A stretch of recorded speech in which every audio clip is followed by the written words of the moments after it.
নমস্কার বন্ধুরা, আশা করি তোমরা সবাই খুব ভালো আছো। আজকের আবার একটা নতুন ব্লগে তোমাদের সবাইকে স্বাগত জানাই। আজকের এই ছোট্ট ব্লগে তোমাদের সাথে একটা খুব সুন্দর, খুব সহজ পদ্ধতিতে তৈরি করা একটা নিরামিষ রান্না শেয়ার করব, আর সাথে আমাদের জীবনের কিছু কথা অবশ্যই শেয়ার করব। আশা করি তোমাদের খুব ভালো লাগবে। রান্নায় কি কি লাগবে সেটা আমি ভিডিওর মধ্যেই একটু একটু করে বলে দেব। প্রথমেই একটা ছোট্ট কুমড়ো নিয়েছি, সেই কুমড়োটাকে নিয়ে আমি ভালো করে গ্রেট করে নিচ্ছি।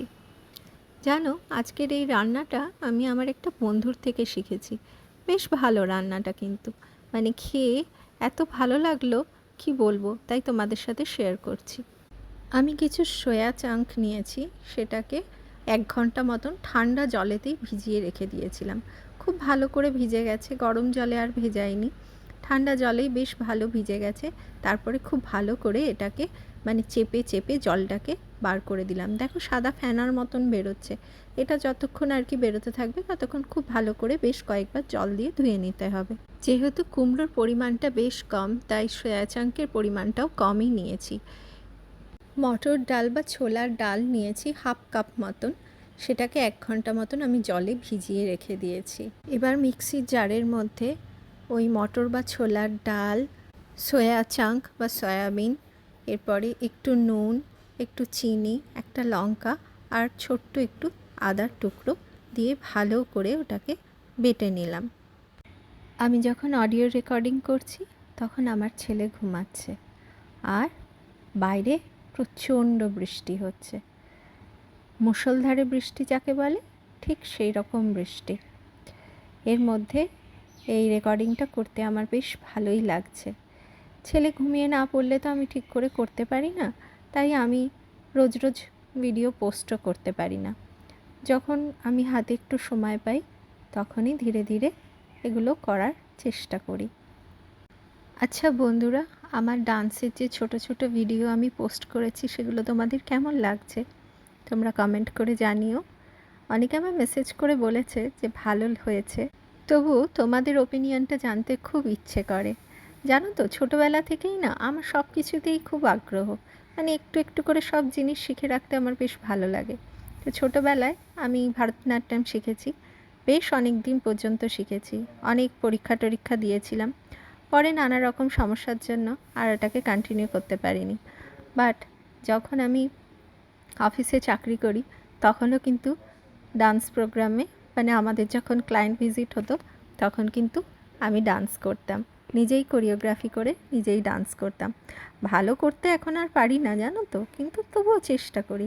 আর এখন তো প্রেগনেন্সির পরে ভীষণ আনফিট হয়ে গেছি, তাই আবার নতুন করে একটু একটু করে করার চেষ্টা করছি।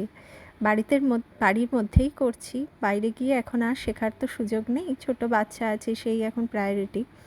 তো সেজন্য বাড়ির মধ্যেই এগুলো করে নিজেকে একটু ফিট রাখার চেষ্টা করছি।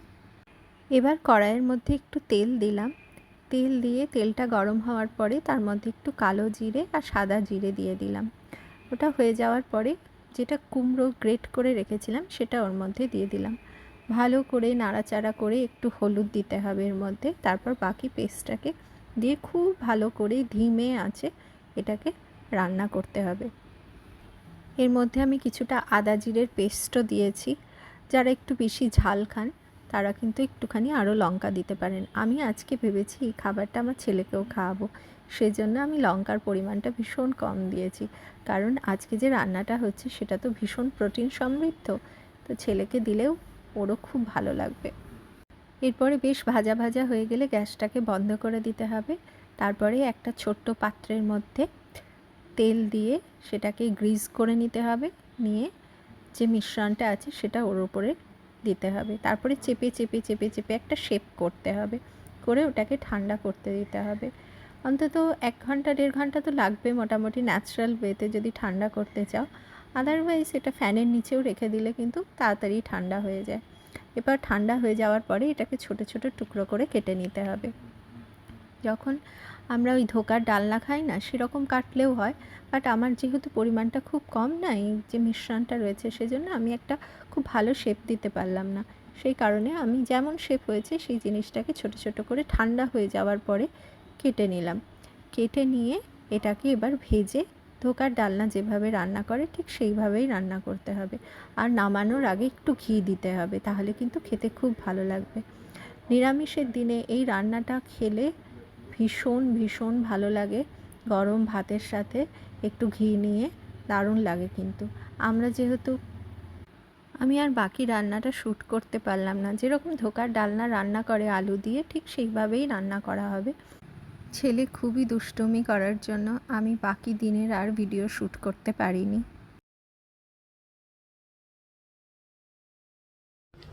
উমেশ এটাকে নিয়ে এখন ওই স্পেক শপে যাচ্ছে, ওখানে গিয়ে যদি দেখে যে এটা ঠিক করা যায়। অ্যাকচুয়ালি না, ফ্রেমটা খারাপ হয়ে গেছে জানো তো, মানে ফ্রেমটা দু টুকরো হয়ে গেছে, কিন্তু চশমাটা এখনও ঠিক আছে, মানে গ্লাসটা এখনও ঠিক আছে।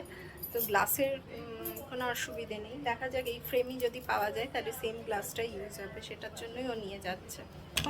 পুরো পুরো দু টুকরো। এই যে দেখো দেখো কি অবস্থা। প্রত্যেক বছর আমার একটা করে চশমা লাগছে, প্রত্যেক বছর। এর আগের বছরেও চশমাটা ভেঙে দিয়েছিল আমার ছোট্ট সোনা, তখন তো একেবারে ছোট্ট, তখনই ভেঙে দিয়েছিল একটা। এটা আবার সেকেন্ড টাইম। যাও তুমি। কংগ্রাটস।